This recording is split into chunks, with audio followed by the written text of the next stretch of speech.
Yeah, sometimes it is inevitable. It's inevitable that there are those times when you hit what's called a black root. Yeah, I hit a black root, and I knew it too. That's what's crazy. I saw the ground move, and I just knew that it was too late. You wondering what a black root is? That's a black root right there. Yeah! Yes, sir, this is what they call, that is what they call a black root. Here are the tools of the trade. You need yourself a blowtorch. You need yourself a, well, a clamp tool. That's like a nipper. You need yourself a pipe cutter. You need yourself a, a double barbed fitting, 1 inch. And then, inside of here, you need to go ahead and grab yourself 4 of these, 2 for each side. If it was a main supply line that is under constant pressure, I would do 3 clamps per side if I was doing like a joint or whatever. That's just how I do it. If it's a main line that always has constant pressure, that's literally before the valves. It gets 3, it's a total of 6, 3 per side if you're doing something like this. If it's just a regular, sometimes you can get away with 1, but for me, it's worth the extra insurance. I do too. Well, all right. See, we got our apple tree right here. We did plant the pear tree. Does have that arc. That's all going to be taken care of. We got the Mahindra HST EMAX 20S with the digger and the bucket, and it's doing amazing work. And yes, I did come across what's called a black root. I knew that I was either on the left or right side. It all depended upon the irrigation company that installed this.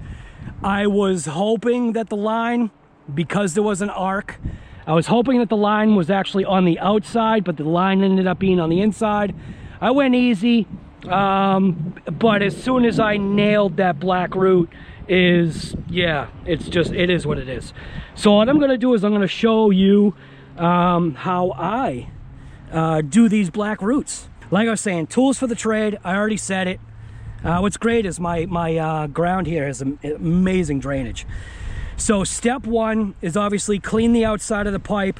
Step 2, you should have water in the lines. Maybe you don't, maybe you do. But what you would want to do is you would want to point the lines down and give them kind of like a shake. And what that does is it clears out any sand that actually went inside.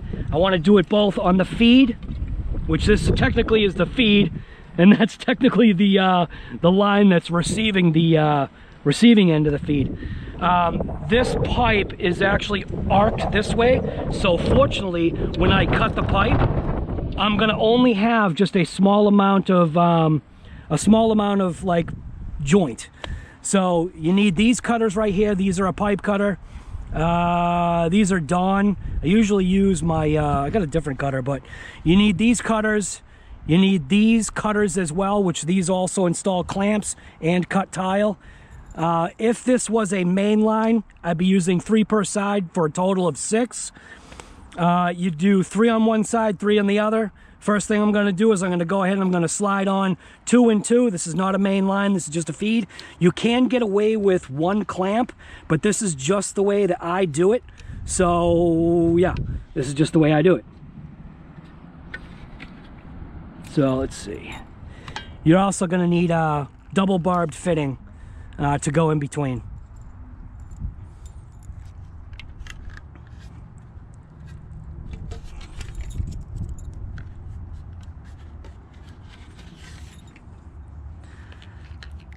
Black root. You can see how much I grabbed too. Literally the claws grabbed it right here and ripped it. So it is what it is. Gonna need to get yourself a blowtorch because that's what's gonna heat up the pipe.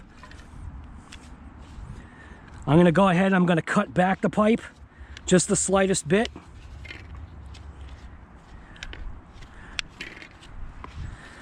This is where it kind of can be a little bit of a pain. And I'm gonna rotate the cutter just so I get a semi-clean cut, just like that. Same thing on this side. I'm just gonna rotate the cutter just so I get a good cut. Snip. Looks all right. Get the torch. We're gonna fire it up. I'm gonna get my fitting ready, making sure that there's no sand in the fitting itself or dirt, which there is a slight amount. from it sitting inside. The reason why you don't want sand in there is kind of obvious, because if you put sand in the line, everything from this point on, all those screens or those heads or whatever type of head you have, the heads could get full of sand. So what I'm going to do is I'm going to heat it up, have this fitting ready.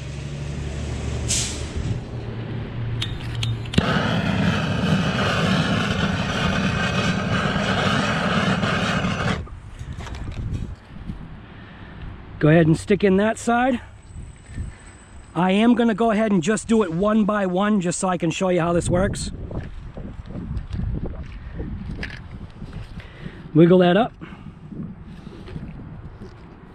Give it a crank. Move the next one in place. Put that offset to that one, but butt it up against it.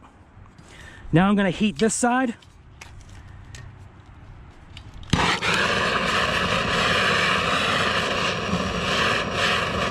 Like that.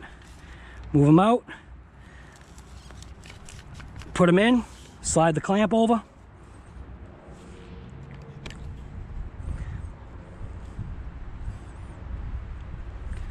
right there.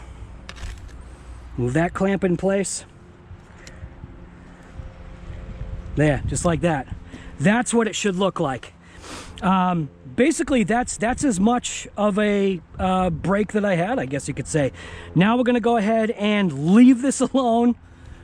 I can turn on the system just to make sure that there's no leaks. There's not going to be any leaks, but they can go check it out anyway.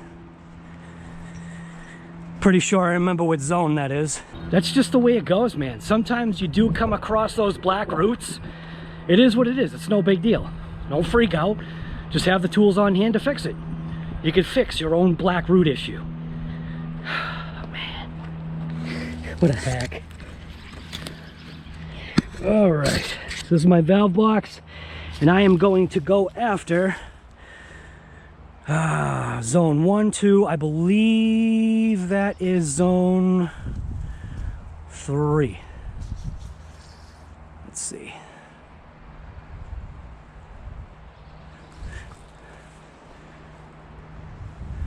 Wrong one.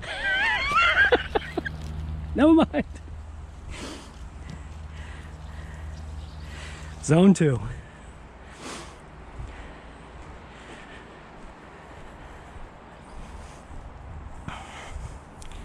There we go. Got one popping up. Second one popping up. Third one's popped up. Fourth. There should be a fifth. Fifth. Wait a minute. Yeah, fifth over there. And looking at this pipe, jump down in here. No leak. Perfect. It's got sprayed with sand.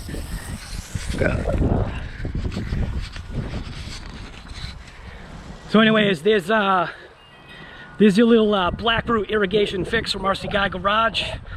Yeah, nothing to do with RC, but it's all part of the game.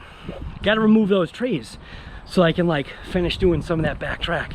That's the whole point. So anyways, I'm out. What are you doing? I'm out ripping my irrigation up.